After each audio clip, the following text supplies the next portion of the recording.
Sebrae, Serviço Brasileiro de Apoio às Micro e Pequenas Empresas. Olá, começa agora mais um programa Destaques. E um dos importantes encontros sobre gestão pública do Brasil foi realizado em Fortaleza, com foco em governança, sustentabilidade e inovação. O Seminário de Gestores Públicos buscou capacitar e atualizar gestores e servidores durante os desafios do novo ciclo administrativo. O tema da 13ª edição do Seminário de Gestores Públicos é Eficiência e Transparência, inovação na gestão das políticas públicas. Aqui foram abordados assuntos essenciais para a administração pública, como governança, sustentabilidade, controle interno, finanças públicas, educação, saúde, obras, previdência e transição governamental. O objetivo do Seminário de Gestores Públicos é fornecer ferramentas práticas e conhecimento atualizado para que prefeitos, secretários, vereadores e servidores possam melhorar a qualidade do serviço oferecido à população e assim garantir uma administração pública mais eficiente, transparente e também responsável. A abertura do evento contou com a participação de autoridades como o ministro da Educação, Camilo Santana, o governador do estado, Elmano de Freitas, o presidente da Assembleia Legislativa do estado do Ceará, deputado Romeu Aldigueri, e o prefeito de Fortaleza, Evandro Leitão. O Seminário de Gestores Públicos já é referência aqui no nosso estado, no Brasil. Acho que é sempre muito importante quando nós paramos um pouco para discutir a eficiência do serviço público, o que é que podemos fazer para aperfeiçoar o serviço oferecido à população cearense, seja educação, segurança, saúde, perspectiva para o emprego, cuidado com o meio ambiente. Portanto, é um seminário muito importante que a gente possa tanto trocar experiência, que tem prefeitos e prefeitas que acabam conversando, trocando experiência, mas também as palestras que aqui são realizadas. Eu acho que tudo aquilo que a gente puder fazer para melhorar e aperfeiçoar o serviço público, quem ganha sempre é a população. O que nós buscamos aqui no estado do Ceará é ter um regime de colaboração, é disso até que nós vamos ressaltar aqui na nossa fala. O estado do Ceará se destaca por ter um regime de colaboração muito forte do governo estadual com os municípios. Esse processo de sentar com todos os prefeitos e prefeitas, independente do partido político, buscar realizar ações nas mais variadas áreas e decidir a prioridade que vai ser feita no município a partir de um diálogo com a liderança do município, que é o prefeito e a prefeita eleita pelo povo do município. E eu considero que as ações que estamos realizando, seja na área de infraestrutura, seja de saúde, seja na educação, seja na área de resíduos sólidos, tudo isso é feito analisando as prioridades que cada prefeito e prefeita traz à negociação conosco. E evidentemente o que nós sempre primamos é de ter esse regime de colaboração muito aproximado, analisando aquilo que mais é urgente para a população. E eu acho que isso é um grande acerto nosso, de buscar realizar ações juntos, de mãos dadas, porque esse alinhamento quem favorece mais é a melhoria da política pública e ganhos mais eficientes para a população. É uma oportunidade importante, né, para todos os gestores do estado do Ceará. Nós que também estamos imprimindo visitas por câmaras legislativas de todo o Brasil, buscando mais inovação.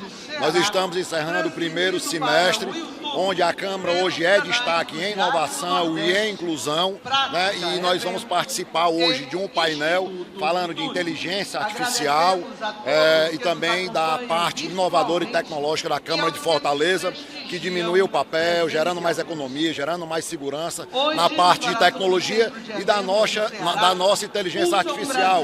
O ministro Camilo, que é a Maraia. A Maraia hoje é uma ferramenta, a primeira inteligência artificial da Câmara de Fortaleza, para dar mais informação, para dar mais qualidade nos debates na Casa do Povo, assim dando celeridade e melhorando a celeridade nos processos para que a população de Fortaleza cada vez mais tenham os seus projetos, as suas ideias, junto com o Poder Executivo, transformado em leis para melhorar a vida do fortalezense. Não só a Prefeitura de Fortaleza.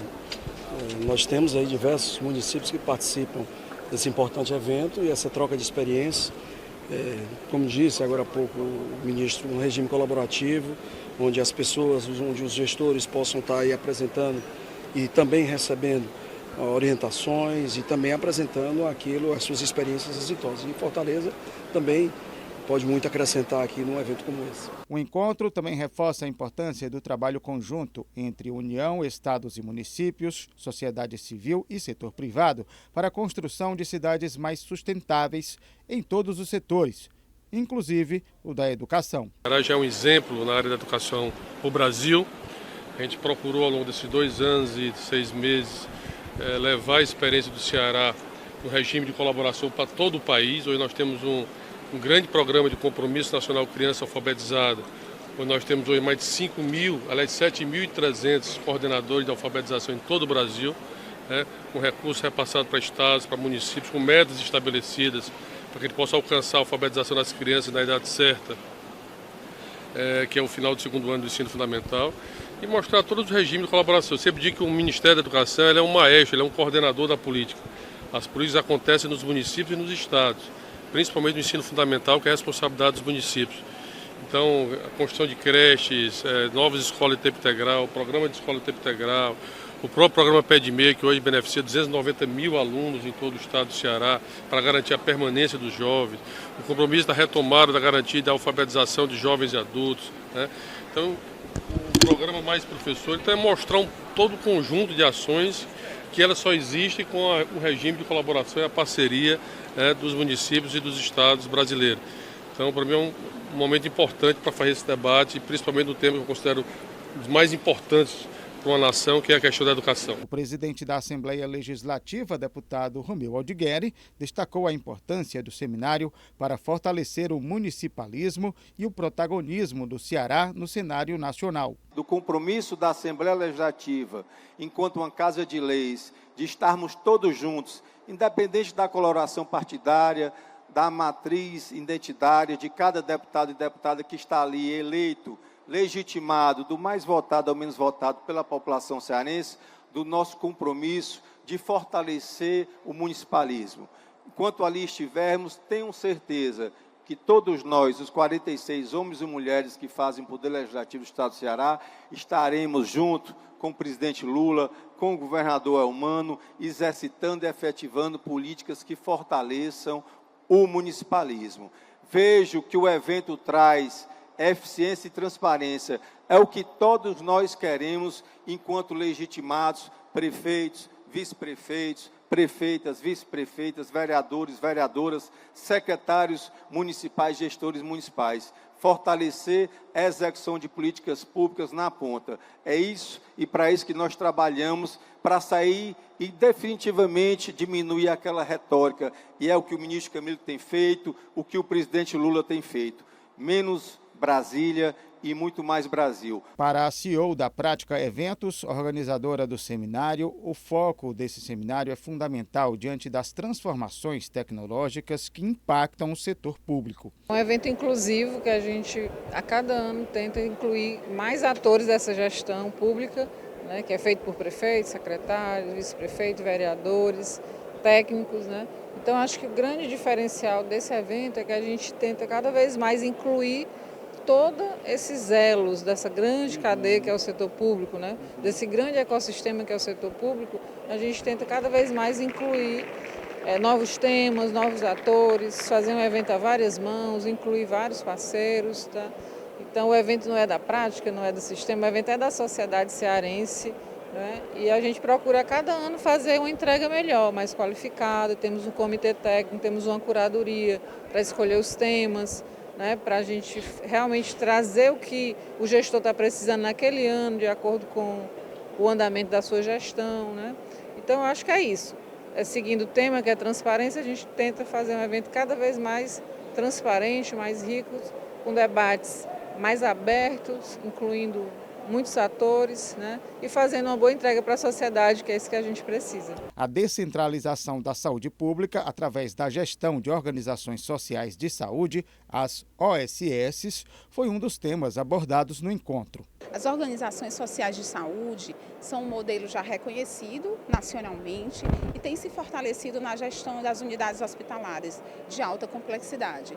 Então, é uma organização que ela trabalha com resultado, ela trabalha mediante a contratação de serviço público pelos serviços e órgãos do governo e levam à população agilidade no atendimento, humanização, resultado, que é uma coisa muito importante na saúde, para isso gerar eficiência. Então, sabe que o recurso público é um recurso finito e a gente precisa cada vez mais atender o paciente com aquilo que precisa. As organizações sociais trabalham com protocolos clínicos, o protocolo é onde você define toda a linha de cuidado do paciente.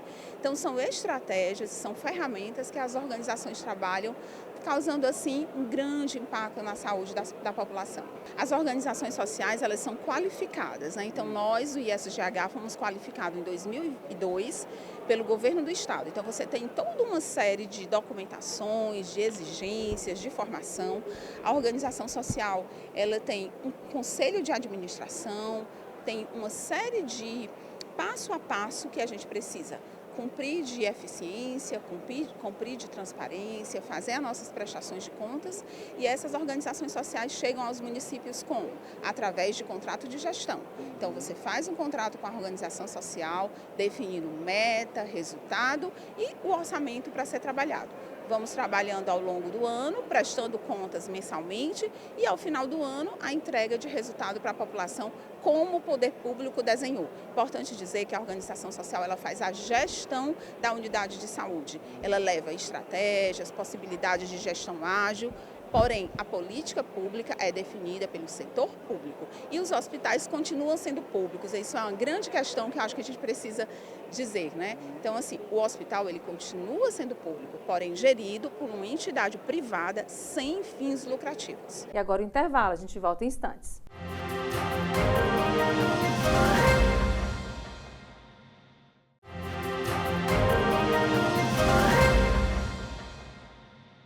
E Junho Verde é o nome de uma campanha de saúde muito importante. Neste mês, a Sociedade Brasileira de Ortopedia e Traumatologia alerta para a escoliose idiopática do adolescente, conhecida como coluna em S, que acaba gerando impacto na autoestima e também na qualidade de vida de muitos brasileiros. O repórter Denis Barbosa conversou com especialistas sobre esse tema. Olha, Laine, essa condição é mais comum do que a gente pensa. Certamente, muitas pessoas que nos acompanham agora têm um caso na família ou conhecem alguém que tem essa situação, essa enfermidade e certamente tem muita curiosidade, muitas dúvidas. E por isso, nós estamos com uma especialista que pode nos ajudar, doutora Gabriela Brito, ortopedista, cirurgiã de coluna. Doutora, já começo lhe perguntando, tem cura essa escoliose? Tem, a gente tem, na verdade, os tratamentos que vão ajudar a regularizar aquela curva. Dependendo da angulação da curva, a gente não vai conseguir retificar a coluna e deixar o paciente 100% reto, mas a gente consegue estabilizar aquela curva de maneira que ela não progrida e o paciente fique, como a gente chama tecnicamente, equilibrado, né? Eu vou lhe perguntar também uma dúvida, muitas vezes as pessoas com essa falta de informação, começam a se culpar, começam a colocar defeitos na rotina daquele adolescente para justificar a escoliose. Isso é verdade ou é uma condição genética? O que dizer para esses pais? A relação postural não está relacionada com o desenvolvimento da escoliose. O que a gente tem na escoliose mais comum, que é a escoliose idiopática, é uma causa desconhecida. Mas a gente sabe que não está relacionada ao uso de mochila, ao jeito que dorme, ao jeito que senta. Claro que essas alterações posturais elas vão ajudar a progredir a doença, mas o surgimento dela é de causa desconhecida. A gente tem também outras causas de escoliose, tem uma que é genética, tem uma que é decorrente de síndromes, mas a causa mais comum, que é a escoliose idiopática, a gente não tem uma causa definida. E quais são as possibilidades de tratamento para estabilizar, evitar a evolução? Inicialmente, numa curva de menor valor angular, como a gente chama, uma curva menor, a gente vai fazer o acompanhamento, temos exercícios específicos com a fisioterapia específica para a escoliose, o uso adequado dos coletes, porque não adianta usar colete de jeito errado, que isso vai piorar. E, em último estágio, a gente tem a cirurgia corretiva da escoliose. E essa cirurgia, muita gente tem esse receio, tem essa dúvida, é num grau de maior agressividade da doença? Exato. A gente já vai operar o paciente que ou está com uma curva crescendo, você vê o paciente Num dia ele está com 30 graus, daqui a 6 meses ele está com 36, daqui a 6 meses ele está com 40, então é uma curva que está crescendo, né? Ou naqueles pacientes que já chegam para a gente com uma curva acima de 50 graus, porque os estudos mostram que essas curvas elas vão piorar, independente ou não do paciente ainda estar em crescimento. A senhora falou sobre os coletes. Muita gente tem a imagem, o senso comum, daqueles coletes antigos, os coletes maiores que, né, são notáveis à distância. Isso causa certamente um incômodo para o adolescente que precisa utilizar. E hoje, qual é a situação, quais são as possibilidades desses coletes? Hoje nós temos o que a gente chama de colete 3D ou colete da técnica de Rigaud-Chenot. É um colete mais leve, ele é menos quente e é um colete que fica totalmente escondido debaixo da roupa do paciente. Então, muitas vezes, quem não tem aquele olhar crítico, aquele olhar clínico, não vai nem perceber aquela presença daquele colete. Hoje é o que a gente tem de mais moderno nas técnicas de colete para escoliose. Para amenizar e tirar a dúvida também desses pais, se o filho, o adolescente, vai utilizar o colete, ele vai poder fazer atividade física, vai retirar o equipamento na necessidade. A gente sabe que existem atividades escolares, tem muita gente também que se preocupa com isso. Vai, com certeza, inclusive é uma das recomendações que o paciente ele pratique atividades físicas. Então, a gente tem uma tolerância ali de 1 a 2 horas por dia sem colete no início do tratamento, para que ele participe das atividades, tanto tomar banho, como as atividades escolares mesmo, educação física, fazer um futebol, uma natação, isso está aí, está liberado.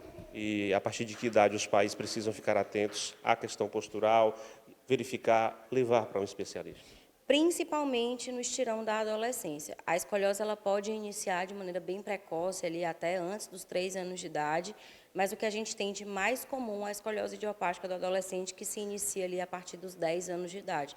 Então, sempre prestar atenção, tem um ombro mais alto que o outro, a cintura está diferente, tem um lado que é maior que o outro, um lado está mais fino, o outro está mais reto, sempre prestar atenção nesses sinais. Doutora, muito obrigado pela entrevista, pelas dicas muito importantes.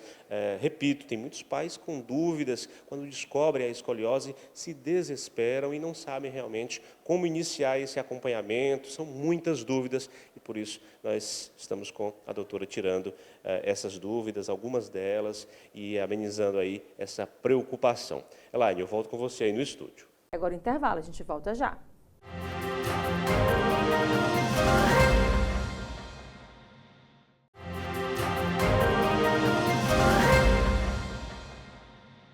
E o Banco Central divulgou que 42 milhões de pessoas têm dinheiro esquecido em bancos. São mais de 6 milhões de reais deixados e que muita gente não sabe. A gente traz agora dicas de como saber se tem, como ter cuidados com golpes e também evitar que a gente possa esquecer esse dinheiro daqui para frente. Tem muita gente se perguntando, será que eu tenho dinheiro esquecido em algum banco? A gente vai entender um pouquinho como isso é possível e como utilizar caso você, nós tenhamos algum dinheiro ali guardado durante algum tempo. Nós estamos com o Renan Carioca, que é diretor comercial de novos negócios do Grupo Dominus e pode nos ajudar a entender como é possível alguém, eu ou você, esquecer algum dinheiro no banco. Bom, Denis, esses valores, eles na verdade são dinheiro que está esquecido de contas correntes que foram encerradas com ainda dinheiro, contas poupança, decorrente de consórcios que não foram resgatados ou ainda tarifas indevidamente cobradas, né? Então, com esse geral, com esse resumo geral, o Banco Central fez um consolidado, né, para justamente informar e disponibilizar a consulta desses valores que estão, né, que podem ser devidos às pessoas e às empresas, para que elas possam estar ali consultando e posteriormente fazendo ali o saque. Você falou de consulta, esse é um ponto muito importante. É a partir daí que a gente precisa ter muito cuidado. Exatamente. Infelizmente, né, a gente sabe que com as consultas e com as notícias que saem, né, muita gente acaba se aproveitando indevidamente, né, até podendo ocasionar riscos de golpes, né? A gente sabe que, infelizmente, é um assunto que ele traz muito esse risco desse golpe, né? Então, é importante reiterar que o Banco Central não faz nenhuma comunicação com as pessoas ou com as empresas, mandando qualquer link, entrando em contato por telefone, né? A comunicação é sempre via site. Então, se você quer consultar, a recomendação que a gente dá é que você entre no site, né? Existe um site que é o Valores a Receber, então é www.valoresaReceber.bcb.gov.br, onde lá você tem disponível a plataforma onde você vai colocar o seu CPF, se você for pessoa física, ou o seu CNPJ, e aí consultar, né, se de fato você tem valores a serem restituídos. Esse canal oficial é extremamente importante. Como você falou, as pessoas se aproveitam e muitas vezes a gente, com pressa, animado por uma possibilidade de ter um dinheirinho ali guardado sem saber, acaba correndo esse risco. Exatamente, por isso que é super importante manter, de fato, seguir as recomendações do próprio Banco Central, né, que é recorrer aos canais oficiais, né?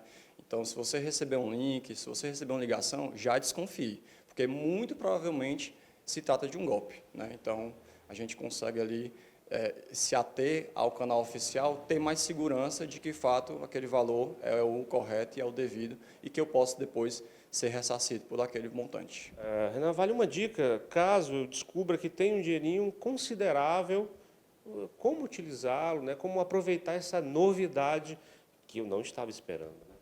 Bom, o primeiro passo, como você falou, né, Denis, é consultar. Então, assim, essa consulta e você verificando se você tem de fato valores a receber, você pode fazer a solicitação desses valores bem simples também, bem objetivo. Você entra no site e através do gov.br, né, aquele login que todos nós temos hoje em dia, a gente consegue solicitar esses valores. Sendo ressarcido desses valores, né, aí você tem opções, né, hoje em dia de investimentos, de alocações, né. Aí a gente recomenda de fato que seja tratado com um especialista, né, um contador ou um economista, para você entender quais são os cenários ali que você pode estar alocando melhor o seu dinheiro, né? Porque é até importante reiterar que essa consulta é super importante que seja feita com rapidez, porque esse valor ele não está sendo investido, não está gerando nenhum retorno para você, né? Então ele está sendo efetivamente, né, objeto de inflação, então você está perdendo valor do dinheiro ao longo do tempo, né? Então é importante que você resgate o quanto antes esses valores. E para encerrar, como evitar que isso possa acontecer para o futuro? Quando eu encerro uma conta, quando eu preciso terminar o vínculo com uma instituição financeira, que cuidados eu preciso ter? Bom, é importante sempre se certificar de fato, né, você solicitar o extrato e verificar se de fato todos os valores que tem ali na conta eles foram devidamente quitados, né? Então, se caso haja algum valor ainda dentro de uma conta poupança, uma conta corrente, você solicita que ele seja transferido para a sua conta que você está utilizando agora, né? Então, é sempre importante essa verificação para evitar que esses valores, né, se acumulem ali por um tempo, não gerem nada, nenhum retorno, né, e você pode estar com um custo de oportunidade de estar alocando esse valor em alguma outra opção. Renan, muito obrigado pelas dicas, pela entrevista. Ele falou agora há pouco sobre, caso você tenha esse dinheiro esquecido, é uma boa oportunidade. Buscar um especialista para fazer um bom investimento. Dica aqui do Renan, representando o Grupo Dominus. Eu volto com você aí no estúdio. E o Esquina Brasil Nega Teresa vai realizar no domingo uma prévia do Festival Forcaus. Confere agora o convite feito especialmente para você que acompanha Destaques. Fala pessoal, tudo bom? Felipe Casou aqui passando para convidar todo mundo. Esse domingo, dia 22 de junho, vai estar rolando lá no Esquina Brasil, no Antônio Salles, o Prenúncio do Caos, pré-festival Forcaus. Eu vou estar lá junto com a minha banda, o Gruvô. Vai ter também o Renegados e vai ter também o lançamento dos livros Fortaleza Sônica, do Jorge Friso, A Menina e o Touro, da Tets Falcon e da Luiziane Barros. Então, todo mundo convidado, ingresso colaborativo de R$10 apenas. Então, você chega lá a partir das 14 horas para curtir tudo isso lá com a gente no Esquina Brasil, esse domingo, 22 de junho. Contando com vocês. E o Destaques fica por aqui. Obrigada pela sua companhia e até o próximo programa.